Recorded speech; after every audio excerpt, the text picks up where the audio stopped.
हमने शहर को दी एक नई पहचान, हम हैं सिंघानिया बिल्डकॉन।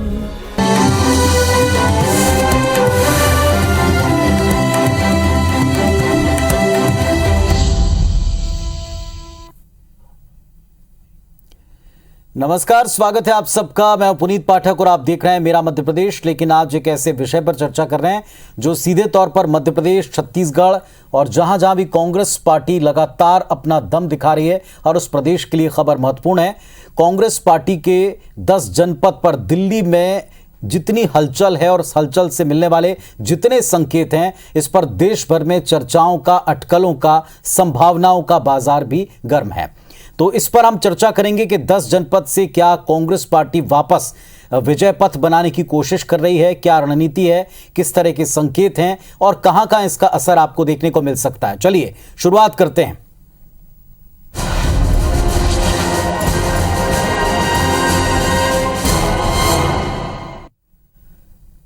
तो साल 2023 और 24 के चुनाव की तैयारी को लेकर 10 जनपद पर सरगर्मियां तेज हैं। लगातार बैठकों का दौर जारी है। बैठक में पार्टी के सीएम से लेकर वरिष्ठ नेता तक शामिल हो रहे हैं।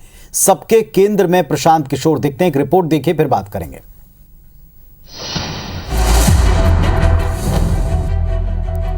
पहले कमलनाथ के साथ बात और अब सीएम भूपेश बघेल से मुलाकात। एमपी, छत्तीसगढ़ और राजस्थान वो राज्य हैं जहां पर कांग्रेस ने 2018 में बीजेपी के विजय रथ को रोक दिया था। ऐसे में जब बात एक बार फिर रिवाइवल की आई, बात जब मिशन 2023 और 24 की आई, तो हाईकमान ने सबसे पहले उन राज्यों पर फोकस किया जहां वो अभी भी मजबूत हैं। लगातार बैठकों का दौर चल रहा है। सारे बड़े नेताओं से मिल रहे हैं, प्रदेश के नेताओं से मिल रहे हैं। निश्चित रूप से 2024 को ध्यान में रखते हुए ये सब बैठकें हो रही है। दरअसल 10 जनपद में बढ़ी गहमा-गहमी के पीछे इलेक्शन मैनेजर प्रशांत किशोर की बड़ी भूमिका मानी जा रही है। पश्चिम बंगाल में ममता बनर्जी को बड़ी जीत दिलाने के बाद प्रशांत किशोर खाली बैठे थे। इसी बीच कई बार राहुल गांधी से मुलाकात की, उनकी तस्वीर भी सामने आई, जिस पर प्रशांत ने कभी भी मना नहीं किया।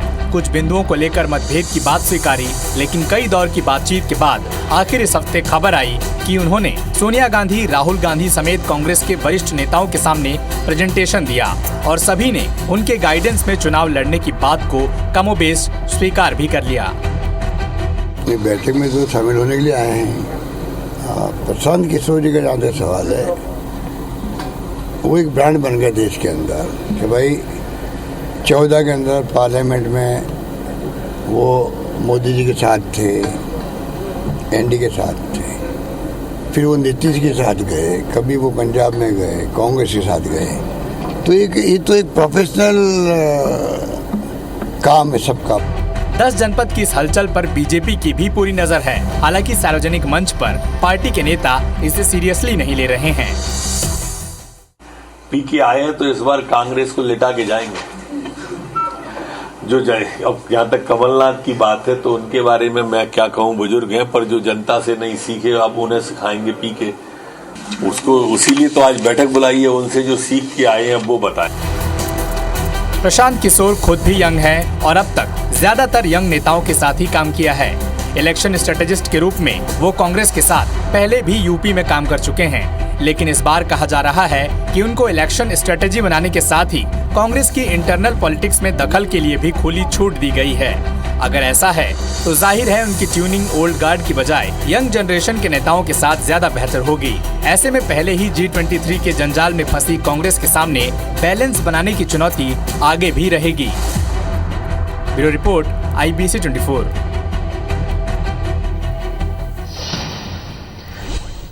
तो सबसे पुराने दल में नए दौर की सियासत और खास तौर पर नए दौर की चुनावी पॉलिटिक्स पर गहन मंथन जारी है। ये तो तय है कि पिछले 2 दशकों के अंदर और खास तौर से पिछला जो दशक बीता, इसमें जितने चेंजेस चुनावी पॉलिटिक्स में आए हैं, इसके हिसाब से बदलाव की जरूरत पर हर पार्टी ने बल दिया, जोर दिया। तो क्या कांग्रेस पार्टी इस बदलाव के लिए अब वाकई तैयार है और इसकी शुरुआत हो चुकी है? इस पर बातचीत करेंगे। लेकिन इसके पहले आपको बताते हैं कि 10 जनपद पर बैठक खत्म होने के बाद कांग्रेस नेता रणदीप सुरजेवाला क्या रिएक्शन दे रहे हैं। जिम्मेवार विपक्ष के जो अपेक्षा है उसके अनुरूप ढालने बारे पिछले 2-3 दिन से लगातार ये समिति मंत्रणा कर रही है।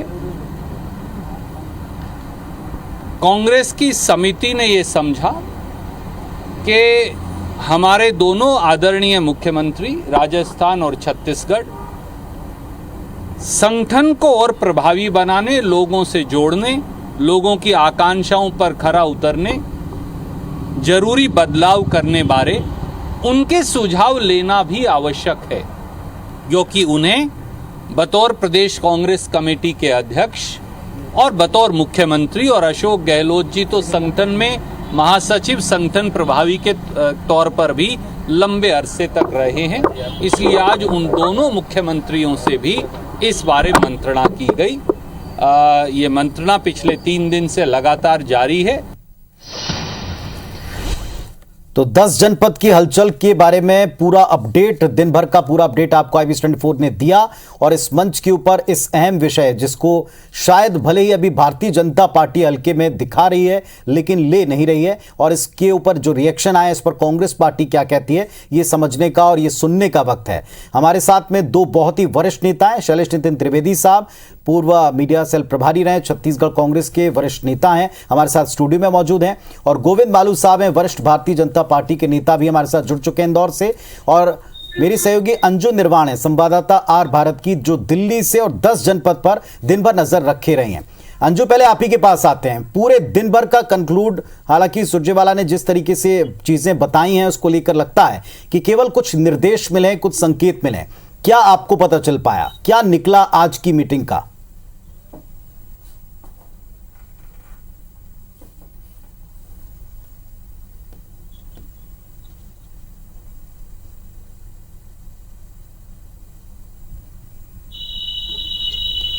अंजू, क्या आप बताएंगी क्या आज 10 जनपद पर पूरे दिन भर से संकेत आपको मिला? जी देखिए, मैं आपको बताना चाहूंगी कि आज ये मीटिंग बहुत लंबी मीटिंग हुई, करीब 11 बजे के बाद ही आपको बताना चाहेंगे सोनिया गांधी के घर के बाहर हलचल हुई, और जिस तरीके से भूपेश बघेल गए, साथ ही साथ अशोक गहलोत गए और प्रशांत किशोर जैसे तमाम नेता वहां अंदर गए। और आपको बताना चाहेंगे जिस तरीके से कांग्रेस में ये इस बात की सुगबुगाहट है कि प्रशांत किशोर आने वाले इन चुनावों में एक बड़ा रोल कांग्रेस में अदा कर सकते हैं, लेकिन जिस तरीके से ये मीटिंग हुई उसमें उन्होंने कांग्रेस की आगे की रणनीति कैसी होगी, 2023 के चुनावों को लेकर किस तरीके से आगे कांग्रेस काम करेगी, 2024 के लोकसभा चुनावों को लेकर किस तरीके से कांग्रेस काम करेगी, इसका पूरा खाका तैयार करके जो सोनिया गांधी है और कांग्रेस के जो तमाम वरिष्ठ नेता है उनके सामने रखा है। वहीं आपको बताना चाहेंगे जिस तरीके से भूपेश बघेल गए हैं और जो बीते 4 उपचुनाव हुए और कांग्रेस को भारी जीत हासिल हुई छत्तीसगढ़ में, उसको लेकर भी चर्चा हुई है, और कहीं ना कहीं जो कांग्रेस के जो पुराने बड़े नेता हैं उनके भी रोल को तय किया जाएगा, लेकिन साथ ही साथ ये भी देखा जाएगा कि किस तरीके से कांग्रेस जो जमीनी स्तर पे कहीं ना कहीं उखड़ रही है, और बहुत सारे अगर हम राज्यों की बात करें तो बीजेपी के सामने पिछड़ रही है, तो ऐसे में कांग्रेस के लिए ये बहुत जरूरी हो जाता है कि वो पूरी तरीके से एक नई रणनीति के साथ 2023 के विधानसभा चुनाव में उतरे और एक नई रणनीति के साथ लोकसभा चुनावों में भी उतरे, क्योंकि ग्राउंड जीरो पर कांग्रेस के जितने भी नेता हैं, चाहे NSUI की बात करें जो उनका छात्र संघ है, चाहे सेवा दल की बात करें जिसमें वरिष्ठ नेता है, तमाम लोगों को जमीनी तौर पर निकल कर काम करना पड़ेगा, जनता के सामने जाना होगा, और उसी को लेकर पूरा एक खाका तैयार किया गया है और उसी को लेकर रणनीति तैयार हुई है। जी चलिए, तो ये दिन भर का पूरा बड़ा अपडेट है, और हमारे साथ में इस वक्त 2 वरिष्ठ नेता हैं, जैसा मैंने आपको बताया। शैलेश जी, अब ये ना कहिएगा कि आपको कोई जानकारी नहीं है, शुरुआत आप ही से करेंगे। सर्वाधिक अगर उम्मीदों का कोई केंद्र कांग्रेस पार्टी के लिए, सबसे बड़ी अगर वॉल हम कहें कांग्रेस पार्टी के लिए कहीं है तो मुख्यमंत्री भूपेश बघेल और छत्तीसगढ़ दिखाई पड़ता है। मजबूती के साथ 2018 से शुरुआत की और 71वां तक विधायक आपने पार्टी का तमाम विपरीत परिस्थितियों और चुनौतियों के बावजूद यहां बन चुका है। क्या निर्देश 23 को लेकर के, संकेत 23 को लेकर के आपको मिला है 10 जनपद से? मेरी तो किसी से कोई चर्चा इस विषय में नहीं हुई है, लेकिन जो आप बाइट्स दिखा रहे हैं उससे स्पष्ट है। हम लोग तो खैरागढ़ उपचुनाव को कहते थे कि छत्तीसगढ़ के चुनाव जो होंगे विधानसभा के, वो अगर फाइनल है तो खैरागढ़ सेमीफाइनल है। लेकिन वास्तव में ये जो 3 राज्यों के चुनाव होंगे, छत्तीसगढ़, मध्य प्रदेश और राजस्थान, इन्हें लोकसभा चुनावों का सेमीफाइनल माना जा सकता है, क्योंकि लोकसभा चुनाव के पहले यही महत्वपूर्ण राज्य हैं जो चुनाव के लिए जाएंगे। पिछली बार इन तीनों राज्यों में कांग्रेस को सफलता मिली थी। मध्य प्रदेश में कुछ विधायकों के द्वारा दल बदल करने के बाद हमने मध्य प्रदेश की सरकार गंवा दी, लेकिन राजस्थान और छत्तीसगढ़ में सरकार है। थोड़ा सा अंतर है, छत्तीसगढ़ में हमें 90 में से 68 सीटें मिली थी। उस समय अमित शाह जी कहते थे भाजपा का मिशन 65+, लेकिन मिशन 65+ में कांग्रेस कामयाब हुई। 68 के बाद जितने विधानसभा के उपचुनाव हुए, चाहे चित्रकोट हो, चाहे दंतेवाड़ा हो, चाहे खैरागढ़ हो, चाहे मरवाही हो, कांग्रेस ने उनको जीता। कांग्रेस ने राज्य के सारे नगरीय निकायों के चुनाव जीते, सारे नगर निगमों में चुनाव जीते, सारे पंचायती राज संस्थाओं में चुनाव जीते। तो निश्चित रूप से छत्तीसगढ़ की जो सफलता है उस पर, छत्तीसगढ़ मॉडल पर भी आज चर्चा हुई होगी, ऐसा माना जा सकता है। इसी के साथ साथ छत्तीसगढ़ को जिस प्रकार से पूरी एक छत्तीसगढ़ मॉडल सामने आया है, किसानों के हित में बात, किसानों को फसल का 2500 रुपए धान का दाम, किसानों की कर्ज की माफी, भूमिहीन मजदूरों को पैसे मिलना, राजीव गांधी युवा मितान क्लब, ये सारी बातें निश्चित रूप से आज राष्ट्रीय स्तर पर चर्चा में हैं। अन्य राज्यों में भी इस पर अन्य सरकारें भी काम कर रही हैं, अन्य राज्यों से किसान भी देखने आ रहे हैं। तो स्वाभाविक रूप से प्रशांत किशोर जी की रणनीति में छत्तीसगढ़ में अभी तक किया गया काम भी एक महत्वपूर्ण स्थान रखेगा। प्रशांत किशोर, जैसा आपने खुद चर्चा में जिक्र किया, पीके एक ऐसे रणनीतिकार रहे जिसके साथ जुड़े हैं, उसका ग्राफ सारे देश ने देखा है।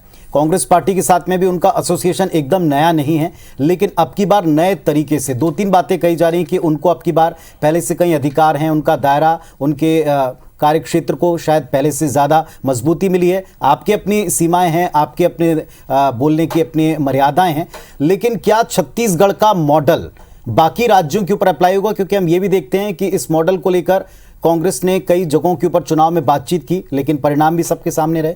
यह फैसला तो पार्टी का राष्ट्रीय नेतृत्व करेगा, प्रशांत किशोर जी करेंगे अगर इस भूमिका में वे आ चुके हैं तो। लेकिन मैं हाल ही में प्रशांत किशोर जी का एक इंटरव्यू देख रहा था, बहुत ही अच्छा इंटरव्यू। उसमें उन्होंने कहा कि वे लैपटॉप का प्रयोग नहीं करते हैं, वे बहुत ज़्यादा गैजेट सेवी भी नहीं हैं, वे बहुत ज़्यादा कोई ऐसा डेटा टीम नहीं तैयार करते हैं। बेसिकली वो फील्ड पे राजनीति करते हैं। हमने बंगाल में भी देखा, हमने पूर्व में लोकसभा चुनावों में भी देखा, प्रशांत किशोर जी की जो अपनी पकड़ है, यदि वो कांग्रेस से जुड़ रहे हैं और जिस हिसाब से मीटिंग्स चल रही हैं, तो ये माना जा सकता है कि उन्होंने जुड़ने का फैसला लिया है। ठीक है। मैं हॉकी के खेल के बारे में आपसे बताना चाहूंगा। हॉकी में हमेशा भारत विश्व चैंपियन रहता था, कभी भारत नहीं रहता था तो पाकिस्तान बन जाता था। पासेस का खेल हुआ करता था। फिर हॉकी के नियम बदले, एस्ट्रोटर्फ आया, पेनाल्टी कॉर्नर का नियम आया, तब ऑस्ट्रेलिया और जर्मनी जैसी टीमें डोमिनेट करने लगी खेल को। तो जो देश की राजनीति में बदलाव आए हैं विगत 2 लोकसभा चुनाव से, उस बदलाव को समझने के लिए और उस बदलाव के अनुरूप अपने आप को बदलने के लिए कांग्रेस कटिबद्ध है और ये बहुत जल्दी दिखाई देगा। चलिए, हालांकि कुछ लोग हैं जिनको हम कह रहे हैं कि जो आपके पुराने सोल्जर्स हैं वो अभी भी पार्टी के इस कदम के साथ हैं या नहीं हैं, वो पूरी तरह स्पष्ट नहीं। लेकिन कुछ रिएक्शंस हैं मध्य प्रदेश के नेताओं के जो आपने सुने होंगे और जिस अंदाज में दिए गए उनका भी जवाब आपसे लूंगा। लेकिन अभी गोविंद जी के पास चलते हैं। गोविंद जी, प्रशांत किशोर जी जिस तरीके से रणनीति बनाते हैं, बीजेपी के साथ भी वो रह चुके हैं, लेकिन आज जब वो मीटिंग ले रहे हैं, आज जब वे कांग्रेस के साथ में हैं, तो फिर ऐसा क्यों कि पी के आए तो लिटा के जाएंगे और जो वहां से सीख के आए हैं वो अब बड़े नेताओं के ऊपर आप तंज कर रहे हैं, ऐसा क्यों? उनके साथ में तो बीजेपी भी रही।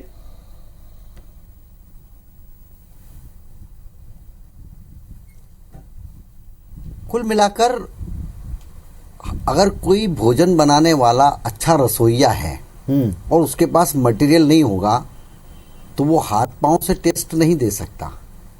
आपके पास वो जो इंग्रेडिएंट्स उसके चाहिए, जो उसके लिए कच्चा माल चाहिए चुनाव की रणनीति बनाना और उसको इम्प्लीमेंट करना, उसके लिए जो संसाधन चाहिए वो यदि आपके पास नहीं होंगे तो पीके आए या और कोई आए उससे कोई फर्क नहीं पड़ता, पहली बात। और कांग्रेस को यदि अपने इन पुराने दिग्गज नेताओं को जिन्होंने खूब सारे चुनाव लड़े हैं, लड़वाए हैं, बड़ी बड़ी जगह रहे हैं, उनसे ज़्यादा रिलाई यदि वो प्रशांत किशोर पर कर रही तो मेरा उनको सुझाव है कि प्रशांत किशोर को राष्ट्रीय अध्यक्ष बना देना चाहिए कांग्रेस का। क्योंकि जनता से जो दूरी कांग्रेस की हुई है वो जनता को पास कोई जादू की छड़ी से नहीं ला सकते। 2.33 वोट का परसेंटेज यूपी के इस चुनाव में रहा है कांग्रेस के पास। अब उसको 2 से बढ़ाकर और 25 तक ले जाना, ये कौन सा चमत्कार करेंगे, कौन सी जादू की डंडी लाएंगे, मुझे तो समझ में नहीं आता है। और हर चुनाव को सेमीफाइनल बताते हैं। अभी 5 राज्यों के चुनाव थे जहाँ कांग्रेस की क्या दुर्गति हुई, जो राज्य में सरकार थी वहां सरकार चली गई। यानी इतनी पुरानी ग्रैंड ओल्ड पार्टी और उसके पास जो वर्तमान नेता हैं, चाहे कमलनाथ जी हों, दिग्विजय सिंह तो बहुत बड़े रणनीतिकार हैं, इनको सबको सिखाने के लिए एक नया कोई ट्यूटर आ जाए तो मैं समझता हूँ ह्यूमिलिटी करेंगे इनको और कार्यकर्ताओं में भी उसका मनोबल टूटेगा। लेकिन ठीक है, यही कांग्रेस का निर्णय है कि प्रशांत किशोर को लाए या और किसी फॉरेन के किसी कंपनी को हायर करे। इस बात को हल्के में लेने का दिखावा कर रही है, हल्के नहीं ले रही है। या आप मानते हैं कि वो कोई भी ट्यूटर आ जाए, बच्चा जो है शिक्षक कितना भी सिखा ले, बच्चे के पास क्या उस पर डिपेंड, ये कहना चाह रहे हैं? भारतीय जनता पार्टी के पास जन समर्थन है। जन आकांक्षाओं के प्रतिपूर्ति के लिए जो हमने काम किए हैं वो जनता के बीच में ले जाने का और जनता से आंखें चार करने का मादा है। कांग्रेस के पास 50-60 साल का काला इतिहास है और उसके बाद जिन राज्यों में सरकारें उनकी रही उनका भी कच्चा चिट्ठा है। अब वो किस तरह माफ़ी मांगते हैं, प्रायश्चित करते हैं, जनता के बीच में किस तरह से अपनी बात को रखते हैं वो जाने। लेकिन हमें जनता के आशीर्वाद, विश्वास और जनता में जो हमारा, ठीक है, खैर ये तो ये वक्त तय करेगा। लेकिन मैं चाहता हूं उस पर जवाब दें आप, क्या उस पर त्रिवेदी जी, आप इस बात का जवाब दें कि सिखाने वाला क्या सिखाएगा और जो तंज है यहाँ भी है और जो बयान आए हैं पहले, चाहे विजय वर्गीय जी के हों, चाहे मध्य प्रदेश के गृह मंत्री जी के, सुने आपने। यही पीके तो भारतीय जनता पार्टी की भी लोकसभा चुनाव में मदद इन्होंने की थी। जब इन्होंने मदद की थी तो क्या भाजपा ने इनको राष्ट्रीय अध्यक्ष बना दिया था? जो भाजपा के नेता हमें ऐसी सलाह दे रहे हैं। जब पीके इनकी मदद कर रहे थे तो बहुत अच्छे थे, ये बहुत अच्छे बच्चे थे। दरअसल पीके लिटाने नहीं जिताने आए हैं और यही आशंका भारतीय जनता पार्टी को भयभीत कर रही है। बौखलाहट में इस तरह की बयानबाजी का सहारा भाजपा नेताओं के द्वारा लिया जा रहा है। काले इतिहास की बात जो भाजपा नेता सम्मानित मालू जी ने की, मेरी कड़ी आपत्ति है। कांग्रेस ने देश का विकास किया, कांग्रेस ने देश की आजादी की लड़ाई लड़ी। काले इतिहास की बात हमको कम से कम भारतीय जनता पार्टी न सिखाए, जिनका इतिहास पूरा देश जानता है। जब अंग्रेज फूट डालो राज करो की नीति कर रहे थे तब उनकी मदद करने वाले कौन लोग थे, पूरा देश भली भांति जानता है। हमें काला भूरा सफेद इतिहास न बताएं, ये देश बखूबी जानता है कि कांग्रेस ने देश को एक रखने के लिए, देश का विकास के लिए काम किया है। ऐसी आपत्तिजनक बातें बिना संदर्भ के चर्चा में लाना कदापि उचित नहीं है। मैं इसका विरोध करता हूं। 50 साल बाद 50 सीटें रह गई, इस पर तो चिंतन करो। छत्तीसगढ़ में 71 सीटें हो गई हैं, इस पर भी चिंतन करिए। अमित शाह जैसा दिग्गज नेता 65 प्लस की बात करता था और कांग्रेस की 68 सीटें आ गई, इस पे भी चिंतन करिए कि आप लोगों के कयास और दावे, ऐसे बड़े नेताओं के दावे क्यों झूठ निकले, कैसे झूठ निकले, इस पर भी सोचिए। और जो छत्तीसगढ़ में हुआ है वो अगले लोकसभा चुनाव में देश में दोहराया जाएगा, आप निश्चिंत रहिए। किसी के साथ रहे हों पर इस तरह से बैठक लेकर और ट्विटर की तरह पढ़ा नहीं रहे हैं, ट्विटर की तरह कमलनाथ और दिग्विजय सिंह और अशोक गहलोत जैसे लोगों को। ये कितना अपमानजनक है कार्यकर्ता के लिए कि उसको एक नौ सीखे आकर उनको उनकी क्लास लेगा। वो जब रणनीति अडवाणी बनाए, जी, उसको मुरली आप मनोहर implement जोशी करें, और जसवंत वो सिंह को PR सिखाते एजेंसी थे तो बड़े चलाते अच्छे हैं, वो लगते आपको थे। सलाह दें, उस समय वो सही पंचलाइन था, दें, उस लेकिन समय वो वो तो बैठ के जायज ले रहे था। हैं। अडवाणी जी जैसे नेता का सोनिया जो हाल गांधी, राहुल आपने गांधी किया है, बच्चों की तरह आप उनको हमें सीख रहे हैं। वरिष्ठता की सीख मत दीजिए। कांग्रेस की भारतीय हालत- जनता पार्टी में जो वरिष्ठ नेताओं का होता देखिए, है हमारी उसको हमारी पूरा हालत देश हमें मालूम है, जानता हमें है, देश ने भाजपा के कार्यकर्ता खूब भी सम्मान दे बखूबी रही है, जानते हैं। खूब आशीर्वाद कृपया दे ये रही है मत देश की बताइए जनता। हमको। चलिए, खैर एक आप बड़ा तो सवाल है जहां मालू हैं, जी, इसलिए मैंने पूछा था वहां से शुरुआत रसातल में जा रहे कि पीके का एसोसिएशन भारतीय जनता पार्टी से भी रहा है और ये देश से छिपा नहीं है। एक प्रोफेशनल की तरह उन्होंने काम की शुरुआत की थी और अगर वे आज कांग्रेस से जुड़ रहे हैं तो फिर इस तरह की कमेंट नहीं रहा है ना, प्रदेश की प्रोफेशनल सियासत को में आप ये कह प्रोफेशनल रहे हैं रहने कि दीजिए। हाँ जी, क्या कह रहे हैं आप? देखिए, प्रोफेशनल को प्रोफेशनल रहने दें, उनको अपना बॉस बनाकर वो आपको ट्विटर तरीके समझाएं, आपकी बैठकें ले, ऐसा कभी भारतीय जनता पार्टी में या दूसरे दलों में नहीं हुआ। उनकी सलाह। चलिए ठीक है, इस पर मैं रिएक्शन ले लेता हूं। शैलेश साहब, आपने सुना जो रिएक्शन दिया मालू साहब ने। उनका कहना है कि वरिष्ठ नेताओं की मीटिंग ले रहे हैं या क्लास ले रहे हैं, ट्यूशन ले रहे हैं, इसको किस तरह से कांग्रेस पार्टी ले रही है, क्यों हजम कर रही है, वरिष्ठ नेता उसको कैसे पचा पाएंगे, कई प्रश्न हैं। जब वे भाजपा की मदद करते थे तो वो प्रोफेशनल थे, और जब कांग्रेस की मदद करने आ गए हैं, कांग्रेस के साथ जुड़ रहे हैं, तो वो ट्विटर हो गए और क्लास लेने लगे। ये बेहद आपत्तिजनक बात है। उस समय भी भाजपा में बहुत सारे मैनेजर को मालिक मत बनाइए। आदरणीय अडवाणी जी जैसा वरिष्ठ नेता था, तो क्या वो अडवाणी जी को सिखाने गए थे क्या ट्विटर? और आज से 10 साल पुरानी बात, 9 साल पुरानी बात, उस समय इतने वरिष्ठ नेता को अगर उन लोगों ने मदद की, अगर उनने गाइड किया, उस समय राजनाथ सिंह भाजपा के राष्ट्रीय अध्यक्ष थे, और अगर राजनाथ सिंह ने उनके कहने पर मोदी जी को प्राइम मिनिस्टेरियल जी मालू साहब उत्तर दे दें। अरे ऐसी बैठ के ली नहीं श्रीमान, ऐसे पटल पर नहीं लाए थे हम, ऐसी बैठ के नहीं ली थी। उनकी भूमिका थी उतनी थी। आपने तो पूरी पार्टी उनके साथ में नतमस्तक है। ये उस मीटिंग में क्या हुआ ये अभी किसी को नहीं मालूम है। नतमस्तक जैसे शब्दों का प्रयोग करके एक अच्छी मीटिंग को इस प्रकार से नकारना ये बेहद गलत है। और लोग समझ आपके रहे हैं जो- कि ये सिर्फ आपकी बौखलाहट है, आपकी झुंझलाहट है, और हार जाने से आपकी घबराहट है। सत्ता हाथ में फिसल जाने से आप वो लोगों को जो G23 पीड़ा के होती नेता है, उनसे है, जो पूछिए तकलीफ उनका होती दर्द। है, उसको सारा देश समझता है। और आपको कपिल वो सिब्बल सत्ता और हाथ बाकी से नेता फिसलती गुलाम हुई नबी दिखाई आजाद दे रही बेचारे है। आज दिल्ली कितने की सरकार फिसलने की पीड़ा आपको अपमानित इस महसूस तरीके कर की रहे हैं। बयानबाजी करने के लिए मजबूर कर रही है, विवश कर रही है। G23 मालू साहब, एक छोटा सा एक G23 बहुत ही का दर्द पूछ ताजा लीजिए। उदाहरण है पश्चिम बंगाल का। पश्चिम बंगाल में भारतीय जनता पार्टी की पूरी टॉप लीडरशिप, जिसमें मध्य प्रदेश के भी वरिष्ठतम नेताओं की प्रभारी के तौर के ऊपर बहुत लंबे समय से नियुक्ति रही, वहां के परिणाम भी देश के सामने रहे। क्या आप अभी भी कहेंगे कि एक नौसिखिया सिखा रहा है, इस तरीके के शब्दों का इस्तेमाल करेंगे?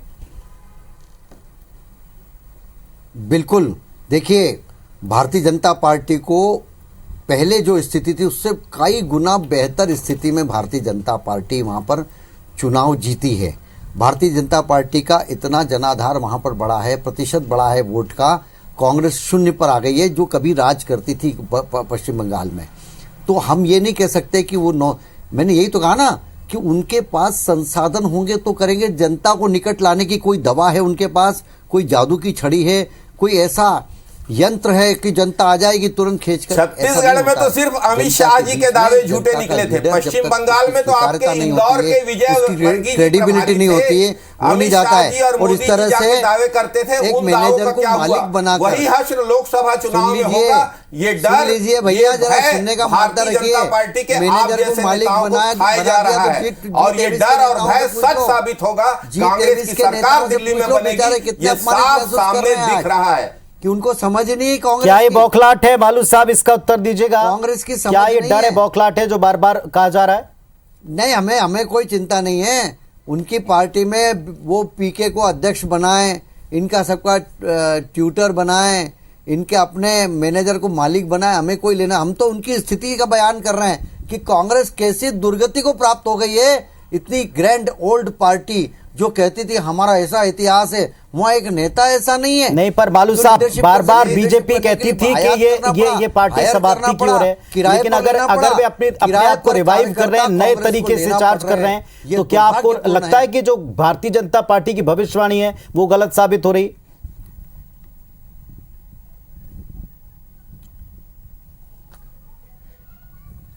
दरअसल पुनीत जी, ये लोग जो रोम का बादशाह था ना, नीरो की तरह बन चुके हैं।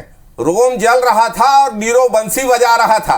ये अपनी बौखलाहट, अपनी झुंझलाहट, अपनी घबराहट को बंसी की धुन में छिपाना चाहते हैं, लेकिन जनता सब समझ चुकी है। भाजपा की अब दिल्ली से रवानगी तय है और उसका शंखनाद हो चुका है। उसकी शंखनाद की ध्वनि इनको विचलित कर रही है। ठीक है मालू साहब, फाइनल कमेंट। ये कमरे में शंखनाद करिए, कमरे में, एक कमरे में शंखनाद करिए खूब आप लोग। चलिए ठीक है, उस कमरे के शंखनाद का आगे क्या जमीन के ऊपर इंपैक्ट पड़ता है ये देखना पड़ेगा। लेकिन मिशन 2024 को लेकर 2023 में तो क्या इसकी शुरुआत दिख जाएगी, जमीन के ऊपर ये शुरुआत पार्टियों के पक्ष में किस तरह के आगे रंग दिखाएगी और इसमें क्या आपका जवाब होता है, बीजेपी कैसे इसे काउंटर करेगी या बीजेपी की बातों को कैसे कांग्रेस फेस करेगी, देखना होगा। बहरहाल शुक्रिया, आप दोनों काम करते हैं कि इस अहम विषय पर आप चर्चा में आए, जुड़े और अपने पक्ष रखें। तो साहब 10 जनपद के ऊपर यह मीटिंग का सिलसिला आगे कुछ और दिनों तक बड़े नेताओं के साथ जारी रह सकता है। क्या स्पष्ट तौर पर निर्देश निकलता है या प्लान निकलता है, इस बारे में खुलकर कोई नेता भी नहीं कह रहा। लेकिन मध्य प्रदेश में, छत्तीसगढ़ में, साथ ही साथ राजस्थान में ऐसे तमाम लीडरशिप का दिल्ली पहुंचकर चर्चा करना बताता है कि कुछ गंभीर निर्देशों के साथ प्लान के ऊपर चर्चा तो हुई है। क्या जमीन पर दिखता है ये आपके साथ हम भी जरूर देख रहे हैं। बहुत शुक्रिया आपका, नमस्कार।